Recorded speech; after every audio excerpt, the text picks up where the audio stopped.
नमस्कार. सुरुवातीलाच ना नाती जपण्यासाठी किंवा जवळ येण्यासाठी केलेली काही काय म्हणतात त्याला विचित्र धडपड दिसते. हो, म्हणजे कसे?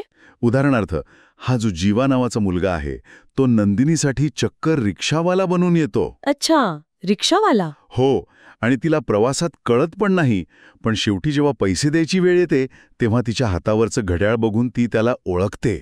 किती अनपेक्षित आहे हे. खरंय, म्हणजे हे दाखवतं की माणसं नात्यांसाठी खरंच किती टोकाला जाऊ शकतात. अगदी वेगळ्या भूमिका पण घेतात. अगदी पण गंमत अशी आहे की त्याचा हा प्रयत्न म्हणजे तू योगायोगानेच तिच्यापर्यंत पोहोचला घड्याळामुळे.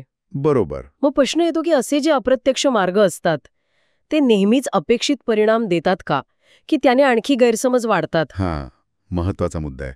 आणि याच गैरसमजाचं दुसरं उदाहरण पण आहे काव्याचं. तिला पार्थने तिच्यासोबत रिक्षात बसावं असं वाटतंय म्हणून ती काय करते तर चक्क त्याच्या गाडीची हवा काढते. अरे बापरे. हो, आणि पार्थला जेव्हा एक कळतं तेव्हा तो तिला सरळ वेडी मुलगी म्हणतो.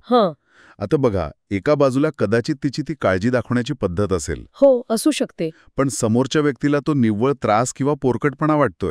हेच महत्वाचं आहे.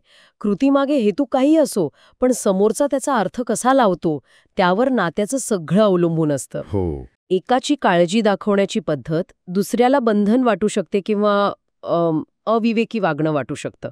इथे संवाद नाहीये, कृती आहे जी फसलेली दिसतीये. आणि जिथे संवाद कमी होतो तिथे मग संशयाला जागा मिळते, नाही का? अगदी बरोबर. हेच होतं पार्थ आणि काव्याच्या बाबतीत. ते एकत्र घरी येतात, पण पार्थ तिच्याशी एकदम थंडपणे वागतोय. चेहऱ्यावर काही हसू नाही, काही नाही.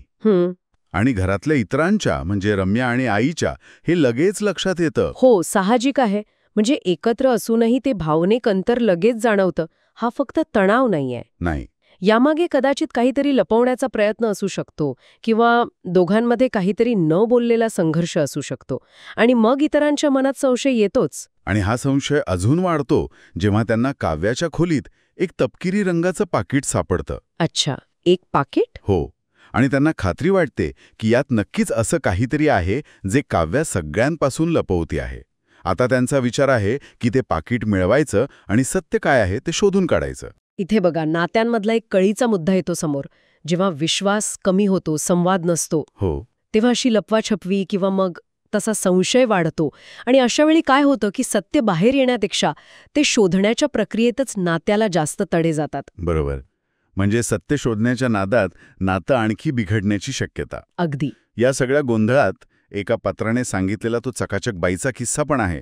तो पण विचारात पाडतो. हो, तो काय होता? पाणी किंवा चहा पिताना आवाज करण्याबद्दल.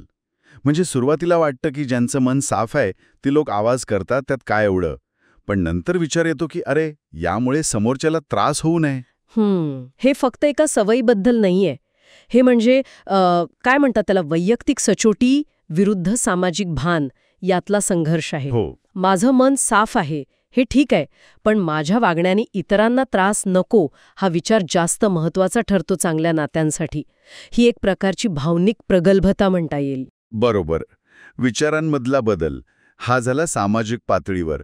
पण दुसरीकडे पार्थच्या विचारांमध्ये नात्याबद्दल कमालीची निराशा दिसतीये, टोकाची. अच्छा, काय म्हणतोय तो? तो म्हणतोय की आता मागे वळून प्रकाशाची वाट बघण्यात काही अर्थ नाहीये. सगळा अंधारच दिसतोय. नातं एका दिव्यासारखं आहे, ते सोडून द्यावं, आपोआप विझेल, अशी हतबलता आहे त्याच्या बोलण्यात. अरे देवा. अगदी घटस्फोटापर्यंत त्याचे विचार पोचलेत. ही फक्त निराशा नाहीये.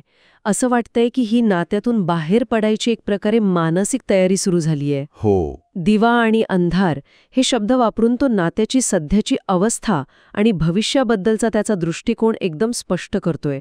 जेव्हा एखादी व्यक्ती प्रयत्न सोडून देते आणि म्हणते की आता काही नाही, तेव्हा ती भावनिकदृष्ट्या त्या नात्यातून दूर गेलेली असते बऱ्याचदा. तर या सगळ्या संवादांवरून एक गोष्ट तर स्पष्ट होते की ही पात्र नाती टिकवण्यासाठी धडपडतायत, पण त्यांचे मार्ग कुठेतरी चुकलेले दिसतायत. हो ना. आणि त्यामुळे काय होतंय, गैरसमज, संशय आणि टोकाची निराशा यांचं एक विचित्र मिश्रण तयार झालंय. अगदी. यातून हेच परत परत समोर येतंय की नात्यांमध्ये स्पष्ट संवाद किती महत्वाचा आहे. त्याचा अभाव फक्त अंतर नाही वाढवत, नाही तर व्यक्तीला अगदी टोकाच्या विचारांपर्यंत आणि कृतींपर्यंत घेऊन जाऊ शकतो. आणि प्रत्येकाचा दृष्टिकोन कसा वेगळा असतो, परिस्थितीनुसार मतं कशी बदलतात हेही दिसते. आणि आता सगळ्यात महत्वाचा प्रश्न उडतो की रम्या आणि आई जेव्हा त्या तपकिरी पाकिटातलं रहस्य उलगडतील तेव्हा काय होईल? पार्थ आणि काव्याच्या नात्यातला अंधार त्यामुळे आणखी गडद होईल की त्या रहस्याच्या पोटातूनच एखादा अनपेक्षित प्रकाशाचा किरण बाहेर येईल? काय वाटतं? हाच खरा कळीचा मुद्दा आहे. त्या रहस्यावरच पुढचं बरंच काही अवलंबून असेल. बघूया काय होतंय.